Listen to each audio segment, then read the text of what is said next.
Okay, so today we're going to talk about white knight syndrome or white knight, what's it called?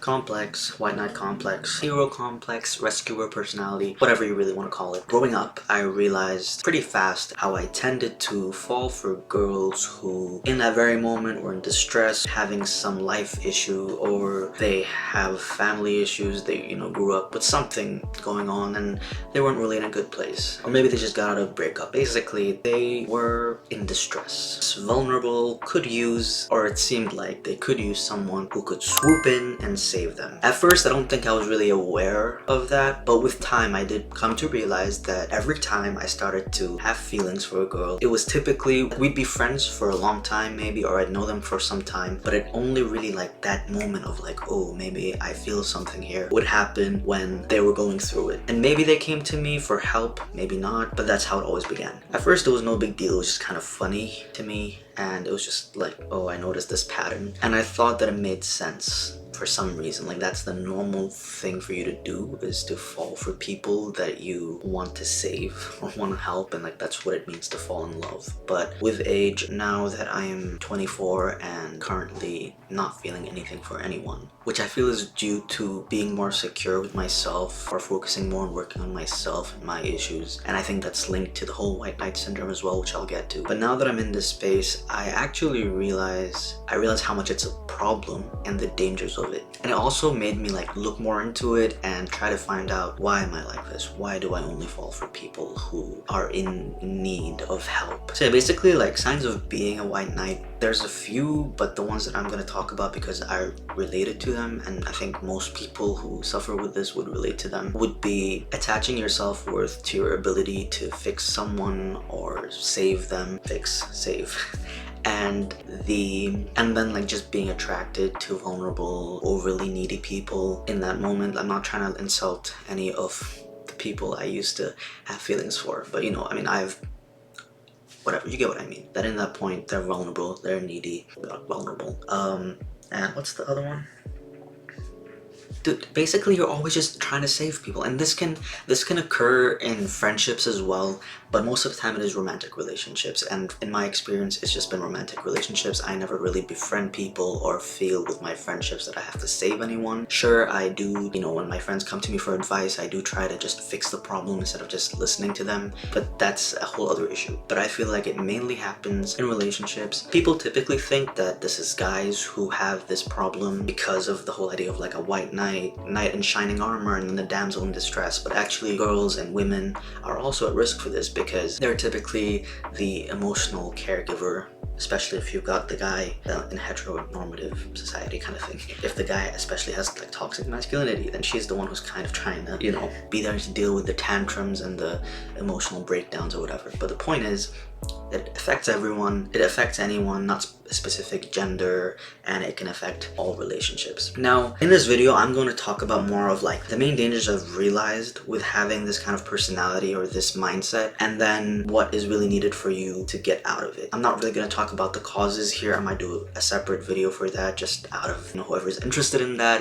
just interested in the psychology of it all. But for today, I'm just going to focus on those two things I mentioned. So the biggest, I will talk about one cause, which is what I've noticed with myself. I feel like retrospectively, looking at my life, when I was younger, a lot of my teenage years, and even before that, were revolving around crushes. I'm always crushing on someone, and I'll only move on from the first person when I find the second one, and it's always like that. I was never just sitting not feeling anything for anyone, and I used to think that that would never be me. So it's funny that I'm sitting here today being like, oh, I don't have feelings for anyone, and it's kind of great.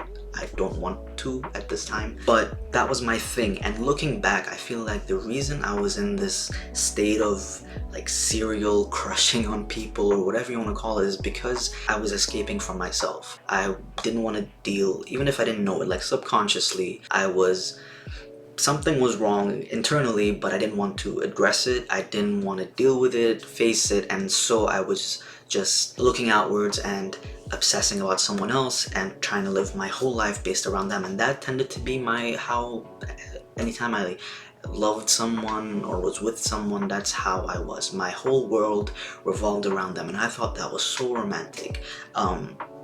Growing up, I was this hopeless romantic, and from a very young age, before I was even 10, I was really big about this idea of romance and love, and so it just makes sense looking back that I was escaping myself and putting all my attention onto someone else. Now, I'm sure I did have genuine feelings for them, but I feel like a lot of it, and like how intense it felt, how passionate I was about it, was because of that. Obviously, that's dangerous because you are not dealing with yourself, you are not working on your own problems, and that's the funny part about being a white savior or having this white savior complex, is that you're out there trying to save everyone, but really you gotta save yourself. You have issues, clearly. I had issues.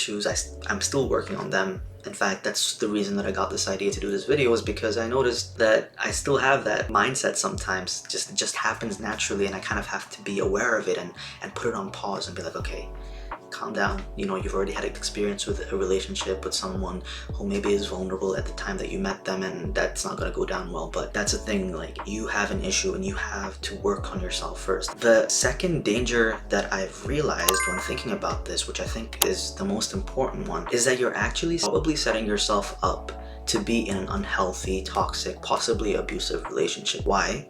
That's because when you are having this mindset of a white savior and always trying to save others, and if it's in a relationship, you've fallen for this person because they're broken. Whether you know it or not, that's why you started to feel anything for them. And now that your relationship is all about you, taking care of them and protecting them and saving them, it becomes harder for you to draw that boundary, to have that line that they don't cross. What I've noticed is that when you're thinking in that way and you think that you should be protecting someone and saving them as if they don't have any responsibility over their own actions, as if they're not old enough to know better. Number one, if you notice any bad behaviors from their end to other people, you will find that more of a reason to be there and help them and guide them through life like a little baby. But more than that is that when eventually they start to probably screw you over or make mistakes with you, of course, in a relationship you should forgive and work on it and compromise, but they might be doing things like big things to hurt you that keep happening, reoccurring, and instead of you having that self-respect to stop and be like, okay,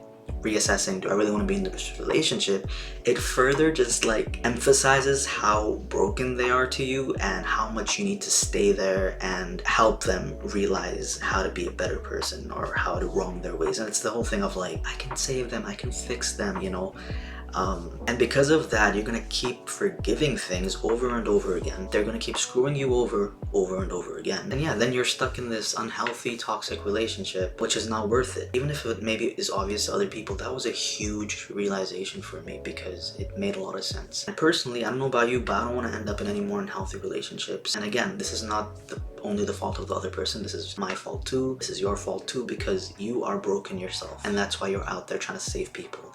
A healthy person would know that it's not possible to save anyone or fix anyone. Everyone can only be responsible for themselves and their own actions, and you can't do anything about that. You can be there to support someone on the way, but you can't change them and you can't fix them. And love doesn't solve everything.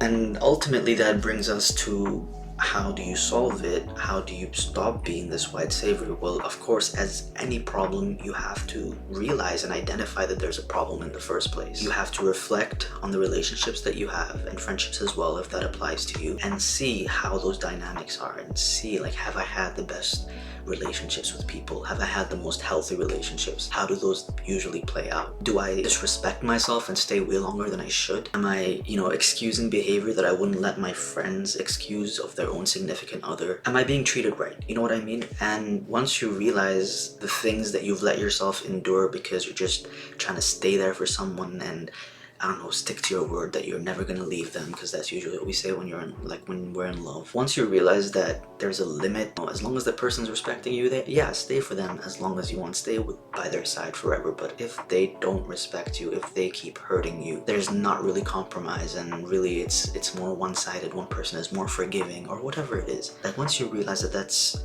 your current relationship or your past relationships, first you have that awareness, and then you have to you've got to tell yourself, it's gonna be self-discipline, that you're gonna work on yourself before you get with anyone else. You gotta identify what things about you do you feel insecure about, where do you feel that you're not good enough, and work on those things. For me, I know that I want to do something better with my life, bigger with my life, in terms of like finances and work and getting money and all that. And I know that physical aesthetics or whatever. I want to look better, I want to feel more confident, and not be depending on my partner to be my source of validation, or like to feel that I look good enough, that I'm attractive. I want to meet my own standards for what attractive is, and so I will not be involving myself with anyone until I have met those things, until I am secure with myself. And you basically have to be very self-aware, so that when you notice yourself kind of interested in someone, or like considering it or whatever, you gotta like think like, am I ready for this yet? And what is the reason that I feel this way? Is it because they're vulnerable right now and they're showing that to me, and so I want to be there for them and I want to save them again? Or is it genuinely like, oh, they're so amazing and I admire them for these reasons? And honestly, just like you wouldn't get into a relationship when you're broken and insecure, like heavily insecure. Obviously we're human, we're always gonna like pick on ourselves and be insecure about something, but just like you wouldn't let yourself be with someone and be in a relationship when you're insecure and you're not in your best place mentally, you shouldn't consider dating someone who's also broken, not in the best place in that current moment. And yeah, that's my advice. I don't know if it's bad advice or like really obvious advice, but maybe sometimes we know what we need to do, but we need someone to tell it to us. So here I am telling you. All right, I'll see you in the next video.